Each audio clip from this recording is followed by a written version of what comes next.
خوش قسمتی اور بد قسمتی میں لکڑی اور لوہے جیسا فرق ہوتا ہے۔ لکڑی پانی میں تیرتی ہے جبکہ لوہا فوراً ڈوب جاتا ہے۔ خوش قسمت انسان لکڑی کی طرح مصائب، مسائل اور پریشانیوں میں تیرتا رہتا ہے۔ مسائل اور پریشانیاں اس کے ارد گرد، اس کے دائیں بائیں، اوپر نیچے بہتی رہتی، لیکن یہ اس کا کچھ نہیں بگاڑ سکتی۔ یہ ان کی گہرائیوں میں نہیں ڈوبتا، جبکہ بد قسمت شخص لوہے کی کیل کی طرح چند لمحوں میں مسائل کے پانی میں ڈوب جاتا ہے۔ بدقسمت شخص کے بارے میں عربی کی بڑی شاندار کہاوت ہے۔ عرب کہتے ہیں انسان پر جب بدقسمتی کے سائے آتے ہیں تو یہ اونٹ پر بھی بیٹھا ہو تو اسے کتا کاٹ لیتا ہے۔ اسی طرح ہندی میں بدقسمت شخص کے بارے میں کہا جاتا ہے یہ سونے کو بھی ہاتھ لگائے تو وہ مٹی ہو جاتا ہے۔ یہ دونوں محاورے درست ہیں کیونکہ بدقسمتی کے دور میں ہر خوشی، ہر کامیابی اور ہر اچھائی الٹ جاتی ہے۔ بدقسمت شخص کا چاند جوہر سے طلوع ہوتا ہے اور اس کے گلابوں سے گوبر کی بو آتی ہے۔ یہ بیچارہ احادیث بھی سنائے تو لوگ منہ پھیر لیتے ہیں۔ اس کا اپنا سایہ بھی اس کا ساتھ چھوڑ دیتا ہے، اور یہ مسائل اور پریشانیوں کے لق و دق صحرا میں خشک ٹہنی کی طرح کھڑا ہوتا ہے۔ اس کے اوپر اور نیچے دونوں طرف آگ دہک رہی ہوتی ہے، اور اس لمحے یہ دائیں بائیں اوپر نیچے دیکھ کر قدرت سے صرف ایک سوال کرتا ہے، یا پروردگار میں کیا کروں؟ یہ دنیا کا قیمتی ترین سوال ہے، اور ہم میں سے ہر انسان زندگی میں کبھی نہ کبھی اس نقطے پر ضرور آتا ہے۔ یہ سوال بعض لوگوں کی زندگی میں بجلی کے شعلے کی طرح آتا ہے اور چلا جاتا ہے، اور بعض کی زندگی میں یہ سوال اسکینڈینیوین ملکوں کی راتوں کی طرح طویل ہو جاتا ہے، اور انسان کی سانسیں امید اور نا امیدی کی منڈیر سے لٹکی رہ جاتی ہیں۔ بدقسمتی کے اس لمحے میں انسان کیا کرے؟ سب سے پہلے ہمیں قدرت کے نظام کو سمجھنا ہوگا۔ قدرت کے نظام میں ہر چیز دوسری چیز سے توانائی حاصل کرتی ہے۔ جانداروں کے زندہ رہنے کے لیے آکسیجن اور پانی ضروری ہوتا ہے۔ پانی اور آکسیجن کے لیے سورج کی روشنی ضروری ہے۔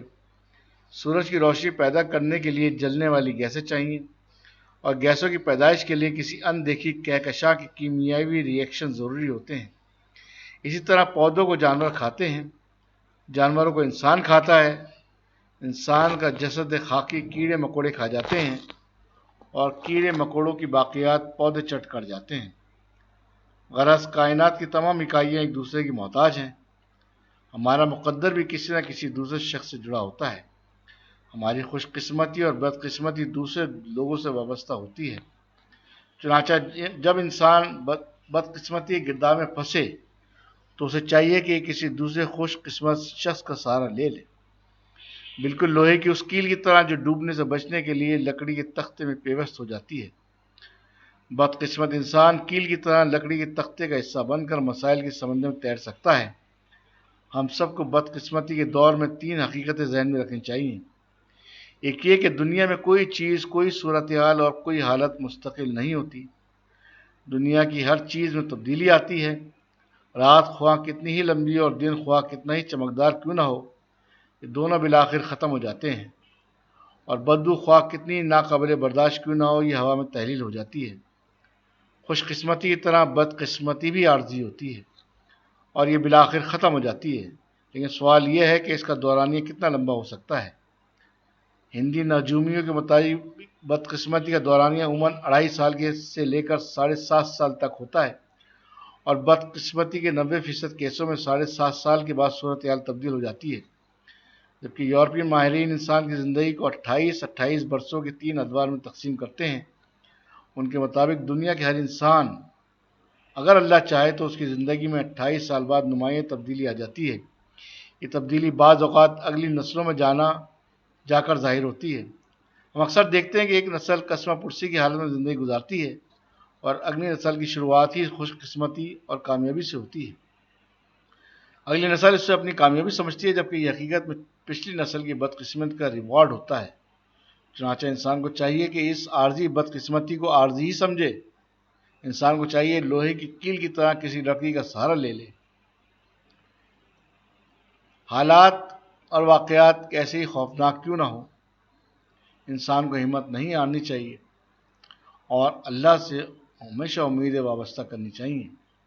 اللہ سے اپنے گناہوں کی معافی مانگنی چاہیے، اس سے کی مہربانی کی درخواست کرنی چاہیے، اور اللہ کے ساتھ پارٹنرشپ کر لینی چاہیے۔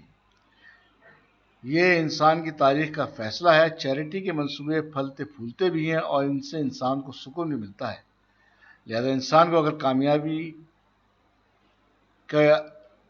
کامیابی درکار ہو تو یہ اللہ تعالیٰ کو کاروبار میں شامل کر لے اور اپنی آمدنی چیریٹی کے لیے وقف کر دے۔ اللہ تعالیٰ اس میں کرم کر دیتا ہے۔ اسی طرح مقدر کا خواتین کے ساتھ بھی بڑا گہرا تعلق ہوتا ہے۔ ہمارے گھروں میں ہماری کوئی نہ کوئی بہن، کوئی نہ کوئی بیٹی خوش قسمت ہوتی ہے۔ خوش قسمتی کے آثار ان کی پیدائش کے ساتھ ہی ظاہر ہونے لگتے ہیں۔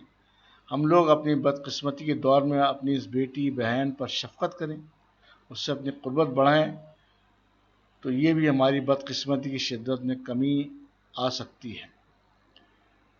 آپ سب کی دعاؤں کا طالب وسیم احمد۔